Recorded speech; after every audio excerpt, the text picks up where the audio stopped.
Welcome back. जावा के series में हम लोगों ने स्विंग में अ, पिछले सारे कंपोनेंट्स के बारे में देखा, उससे रिलेटेड एग्जांपल्स देखा। इस सीरीज में हम लोग के दो कंपोनेंट्स ऐसे अभी हैं जिसका यूज सबसे अ, एक अलग यानी यूनिक होता है, जिसमें कि सबसे पहला है आपका जे ट्री। तो जे ट्री का काम क्या है कि जैसा कि आपने कभी विंडोज़ एक्सप्लोरर को खोला होगा तो वहाँ पर टैब बनता है और ये प्लस का शेप लिए रहता है। जैसे ही आप क्लिक करते हैं तो वो एक्सपेंड कर जाता है, ये इस तरह का स्ट्रक्चर जो बनाता है। तो इसको ट्री लाइक स्ट्रक्चर कहते हैं या ट्री टाइप स्ट्रक्चर कहते हैं। तो इसको आप यहाँ बना सकते हैं स्विंग में। यदि आपको ज़रूरत पड़े तो आप इसको बना लें। हायरार्कियल स्ट्रक्चर ये बनाता है और उस हायरार्कियल स्ट्रक्चर के थ्रू हम किसी भी फाइल को, किसी फोल्डर को या फिर आप किसी पेज को लिंक कर सकते हैं। तो नॉर्मली देखिए, the J tree class in Java Swing is used to display hierarchical tree structure such as a file directory, organizational chart, or any data with a parent-child relationship. It allows users to expand and collapse nodes to navigate the hierarchy visually. It is under package javax.swing.jtree class. इसके अंदर ये available है, यानी कि जहाँ भी इसको use करेंगे तो हमको इस क्लास को यूज करना पड़ेगा। jtree क्लास है, ये यहाँ पर स्पेस है वो सट गया है टाइपिंग में। देखिए, इसके तीन कंस्ट्रक्टर हैं, एक डिफ़ॉल्ट है, दो पैरामीटराइज है। एक में ऑब्जेक्ट देना यानी कि जो वैल्यू डालना होता है वो दे सकते हैं, या फिर ट्री के नोड को आप दे सकते हैं यानी कि रूट को आप ऐड कर सकते हैं। तो इसके कुछ मेथड्स भी हैं, मैंने वो मेथड्स भी डाला था। ये देखो, जैसे ये आपका स्ट्रक्चर है बना हुआ, ये ट्री लाइक स्ट्रक्चर, ये एग्जाम्पल का आउटपुट है। मैं आपको ऐसे बता दिया कि इस फॉर्मेट में आपको ये बनाता है। तो देखिए, इसके कुछ मेथड्स हैं। हाँ, कौन कौन से मेथड्स हैं जो कि ज़्यादा यूज किए जाते हैं यहाँ पर। तो पहला कि एक्सपेंड रो। एक्सपेंड हो गया कि जैसे इस पर क्लिक किया गया है तो इसके अंदर का जो ये दिख रहा है तो ये एक्सपेंडेड कहलाएगा। कोलैप्स होगा तो ये बंद हो जाएगा भीतर। जैसे फॉन्ट है, फॉन्ट में कुछ नहीं शो कर रहा, हाँ, तो यहाँ क्लिक करने के बाद ये इससे रिलेटेड यदि ऑप्शंस रहेगा दिया हुआ तो ये खुलेगा। तो वो एक्सपेंड के लिए यूज करता है। दूसरा कोलैप्स रो, कोलैप्स हो गया, ये जो बंद कर दिया जाए, यानी इस पर एक बार और क्लिक करेंगे तो ये सारा समेट आ जाएगा। Get last selected path component, तो ये आपको बताता है कि आप किसको सेलेक्ट किए हैं। जैसे इस पर क्लिक करेंगे तो इसका पूरा पाथ शो करेगा, यानी इसके एक्शन को हमको हैंडल करना पड़ेगा। तो वो भी मैं बताऊंगा एग्जांपल में। और उसके बाद है कि रूट विजिबल सेट करना है कि रूट विजिबल, और उसके बाद है कि सेट शो रूट हैंडल्स। तो ये इतने मेथड्स हैं कॉमन जो कि यूज होंगे। तो इसमें से हम लोगों को बहुत कम ही यूजेबल होता है। जैसे ये एक सबसे ज़्यादा यूजेबल है। एक्सपेंड और कोलैप्स भी होता है लेकिन ये सेकेंडरी है, सबसे ज़्यादा यूजेबल ये मेथड है आपका। अब आइए इसके एग्जांपल्स को लेकर के चलते हैं। हमें बनाना है, मान लीजिए यही जो आपको फिगर यहाँ दिख रहा, तो कैसे बनाएंगे। देखो, आपका सीधा सीधी पहले स्विंग को और ट्री को इम्प्लीमेंट कर मैंने इंपोर्ट कर लेना है। स्विंग हो गया यहाँ पर, और यहाँ पर ट्री को ला लेना है। ट्री में इस आप जो ये क्लास है इस क्लास को छोड़ सकते हैं। आप डायरेक्ट ट्री भी रखेंगे तो काम चल जाएगा। और यदि इवेंट चाहिए तो जावा एक्स के स्विंग के इवेंट को कॉल करा लेंगे, चूँकि इसका अपना इवेंट है ट्री सेलेक्शन इवेंट है, इसको आप कॉल कर सकते हैं। अदरवाइज इवेंट दे करके एस्ट्रिक आप दे करके छोड़ दीजिए, मैंने वो भी दे करके छोड़ रखा है।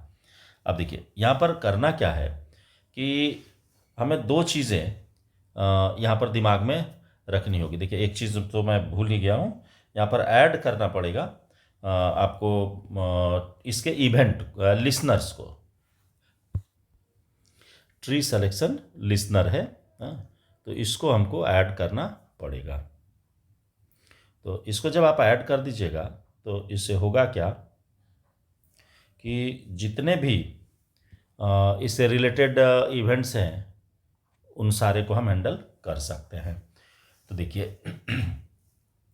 यदि आप इस ट्री सिलेक्शन लिसनर को यहाँ इम्प्लीमेंट नहीं करते तो फिर हमें इसी जगह जहाँ की ऐड करते हैं लिसनर को यहाँ इसी के पैरामीटर में सारा डिफिनेशन करना पड़ जाता है न्यू लगा करके। तो उससे ज़्यादा बेटर है कि उसको हम यहाँ इम्प्लीमेंट कर देंगे तो नीचे हमको आसान हो जाएगा। अब देखिए एक फ्रेम बनाया जे फ्रेम, ट्री एफ के नाम से, ट्री अंडर स्कोर एफ यानी ट्री फ्रेम, और इसके कंस्ट्रक्टर को यहाँ कॉल बनाया, स्टार्ट किया डिफिनेशन।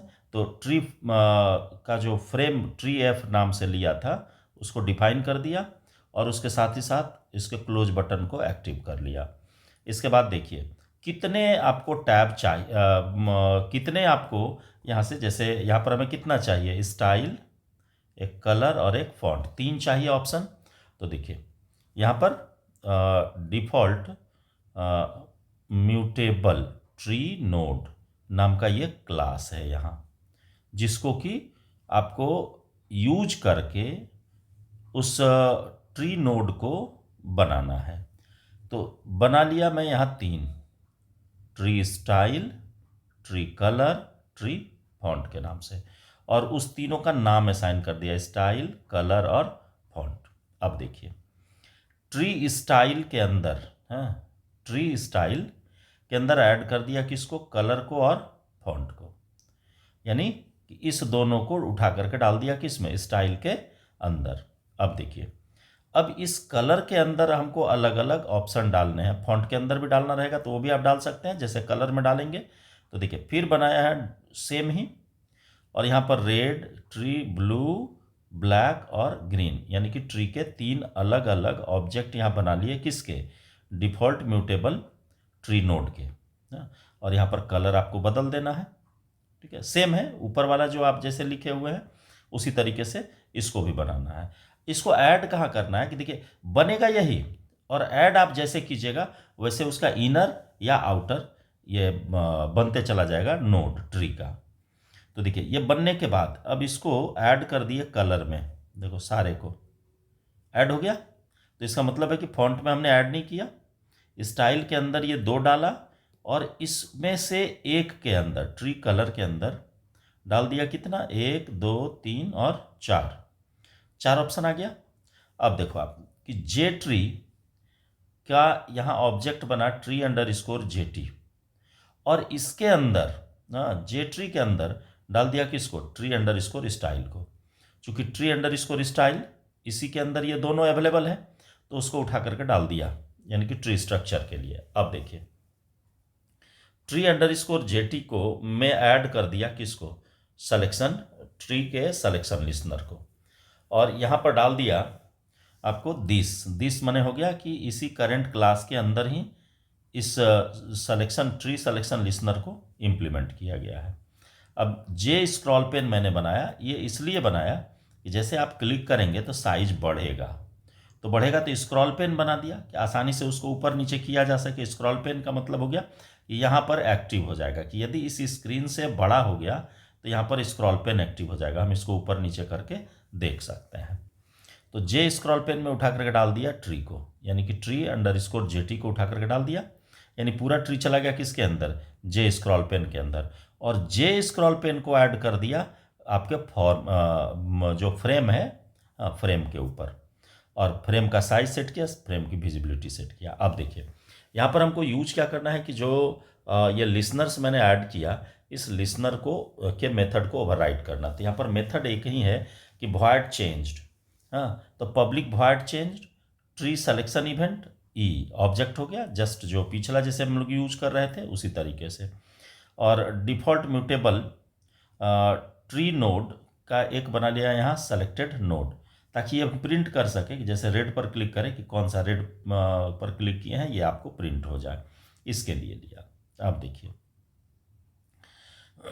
और इस ऑब्जेक्ट में डाल दिया कि डिफ़ॉल्ट म्यूटेबल ट्री नोड को, यहाँ ये टाइप कास्टिंग कहलाता है, और यहाँ डाल दिया, देखो ये इसी जगह होना चाहिए, चूँकि यहाँ स्पेस कम था इसलिए मैंने नीचे उसको लिख दिया कि tree J T dot get last selected path component.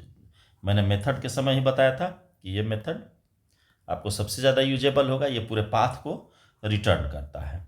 अब उसका पाथ आकर के स्टोर हो गया किसमें, सेलेक्टेड नोड के अंदर। अब आकर के यहाँ कंडीशन दे दिया कि selected node not equal to null, यानी कि कुछ ना कुछ उसमें वैल्यू होगा यदि तो, अदरवाइज ये नल रहता।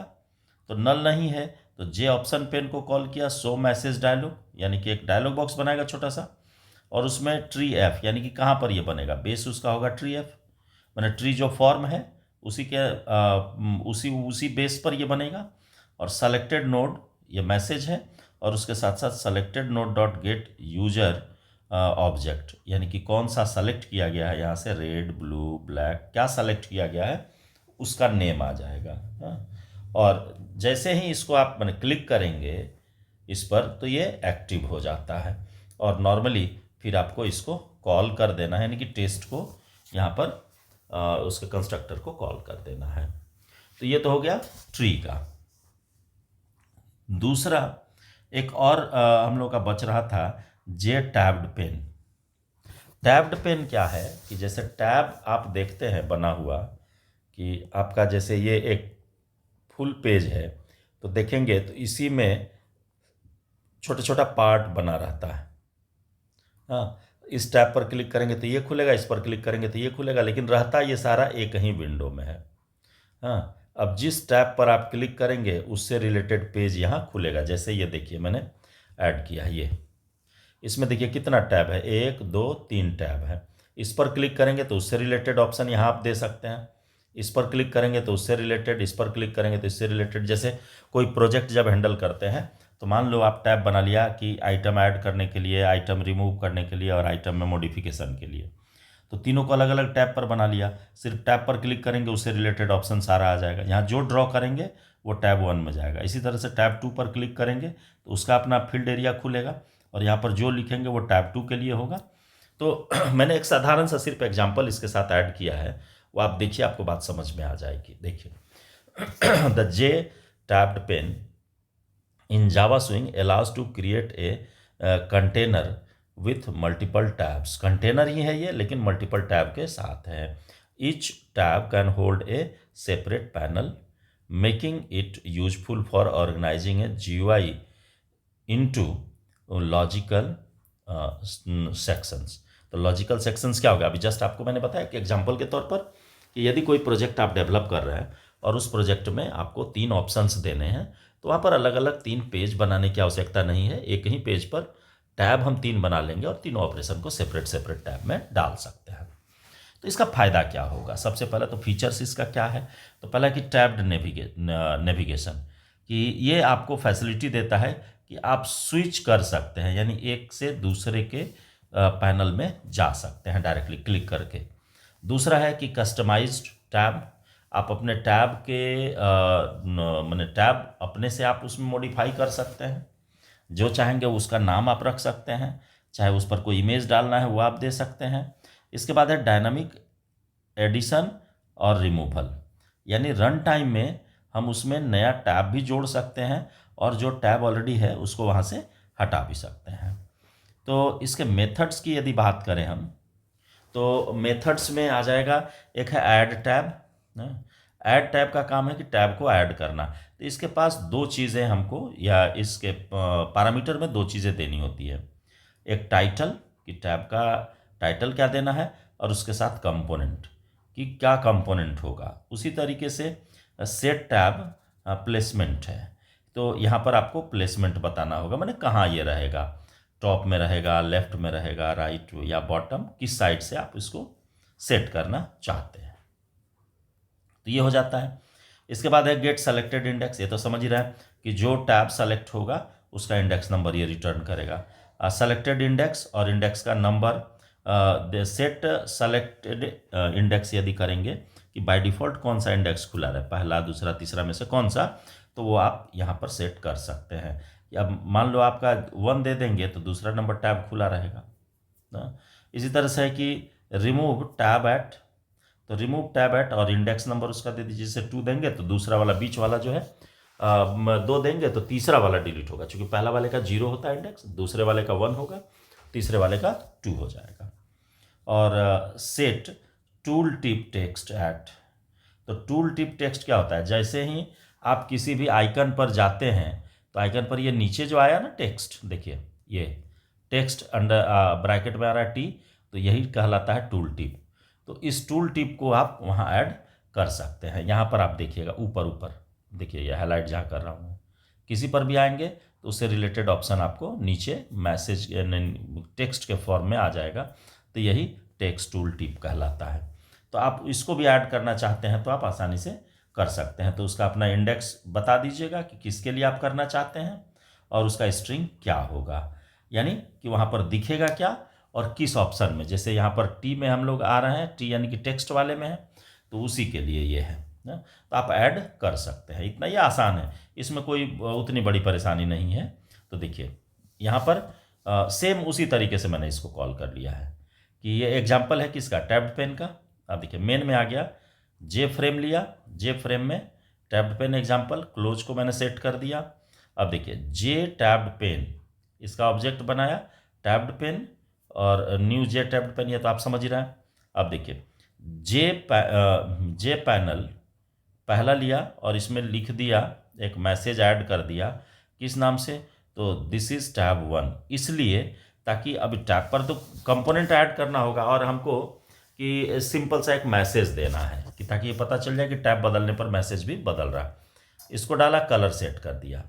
इसी तरह से पैनल 2 बनाया और 2 में भी इसी तरह से लेबल डाला, वो ऐड कर दिया और कलर इसका भी चेंज कर दिया पैनल 3 के लिए भी। अब देखिए ये 3 अलग अलग पैनल हमने बना लिया और तीनों को अलग अलग टैब में ऐड कर देंगे। तो tabbed pane dot add tab और इसका नाम दे दिया टैब 1। देखिए यहाँ है टैब 1 और इसमें कौन सा ऐड करना है, तो ये जो पैनल बनाया था पहला, इसको ला करके ऐड कर दिया यहाँ, ठीक है। इसके बाद टैब्ड पेन 2 लिया और ये जो बनाया था इसको उठा करके ला के घसीट करके यहाँ डाल दिया। फिर इसी तरह से ये हो गया, ये तीसरे वाले के लिए ला करके पोस्ट कर दिया। तो तीनों में ऐड हो गया। तीनों में ऐड होने के बाद अब सिंपल आप इसको फ्रेम में ऐड कर दीजिए, फ्रेम डॉट ऐड और टैब्ड पेन का नाम दे दीजिए। फिर साइज सेट करिए, विजिबिलिटी सेट करिए, देन आप आसानी से इसको रन करिए। चूँकि मेन में हम हैं, हाँ, रन करिएगा, ये आपका रन करेगा। तो अब ये यहाँ पर अब मैं तो सिंपल एक आपको एग्जांपल देने के लिए ये ऐड किया। आप पैनल बनाइए, पैनल में आपको बता ही दिए हैं कि कैसे कंपोनेंट ऐड करना है। कंपोनेंट ऐड कर लीजिए और इस आकर के पैनल को ही ऐड करते चले जाइए टैब में। तो इससे क्या होगा कि आपका फॉर्म भी इस पर बन करके तैयार हो जाएगा। तो अलग अलग फॉर्म, आप 3 फॉर्म इस पर ले सकते हैं। जो ये एग्जांपल है इसके अकॉर्डिंग बता रहा हूँ। यहाँ पर टैब आप जितना बना लेंगे, हर एक टैब पर एक एक पेज इसका से रिलेटेड सारा ऑपरेशन आप कर सकते हैं। तो ये तो हो गया स्विंग के सारे कंपोनेंट्स के बारे में मैंने बताया, जो कि आपको यूजेबल है तो बहुत सारा मैं आपको बता ही चुका हूँ, लेकिन ये इतने सारे यूजेबल हैं। तो मिलते हैं अगली वीडियो में।